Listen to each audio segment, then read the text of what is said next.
was actually at a leadership retreat as part of the University of Waterloo, and we were at this escape room, and there was like this TV in the waiting area that had Rocket League on it, and I was like, what is this game? I was like, I think I've heard of this, and I played it, and I was like instantly hooked. I was like, I'm going home tonight, and I'm buying it and downloading it. So that's kind of how I discovered it.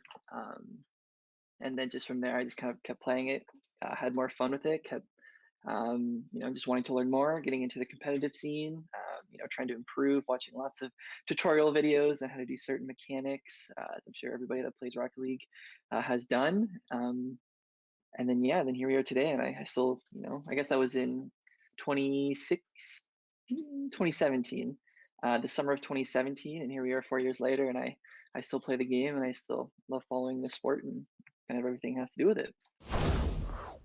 Yeah, so I haven't competitively played any esports, like throughout high school, and I played like volleyball and basketball and things like that. What led me to coaching was the realization that I'm not good enough to make the team. So I originally found out about the team, and I reached out, and I was like, yeah, like I'm a pretty good player. I think I can hang with the other collegiate other collegiate teams, and I think I can carry on my weight. And then I reached out to Gib, and he was nice enough to let me down and say like, yeah, you're good, but I don't think you can make the cut for the A team, and that you'd probably be better on the B team. And then I was like, well. What about coaching? There's an expression, those who can't coach. So, I know I wanted to be involved in the main team in some capacity. And if it wasn't playing for them, then I wanted to be like a coach or manager because I'd seen the previous years the success that we as a school we've had in the collegiate Rocket League scene, and I just wanted to kind of make a contribution and try to continue our growth and continue to put UW on the map in the Rocket League collegiate team or collegiate scene. Sorry. In terms of coaching experience, I really don't have any. I approached it as I have leadership experience, and while coaching, there is a lot of technical skills. You need to know the game well. You need to know how to explain it. But as well as I think there's a lot of leadership skills and I like those soft, personal, interpersonal skills that you need to have. And I thought that I could bring that to the team. In terms of just encouraging the team, making sure that staying motivating. Rocket League is a very fast-paced and short game, so it's really easy to let emotions get the best of you. So I was just my goal to kind of just guide them and keep them motivated. Um, so yeah, that's kind of how I guess I got into coaching, was that I was not good enough to play. Yeah, so I'd like to consider myself a player's coach.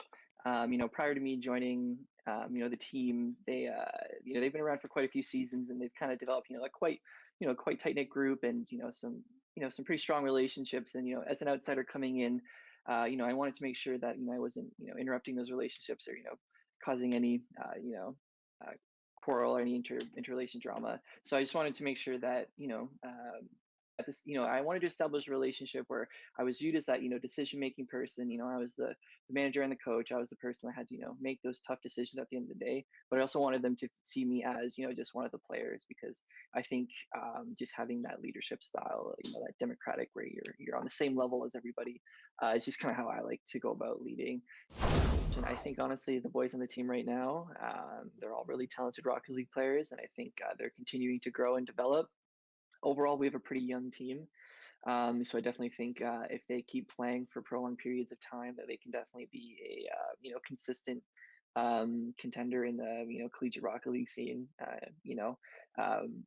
think you know it's hard to say exactly because the collegiate Rocket League scene, especially in the United States, kind of mingles with the professional.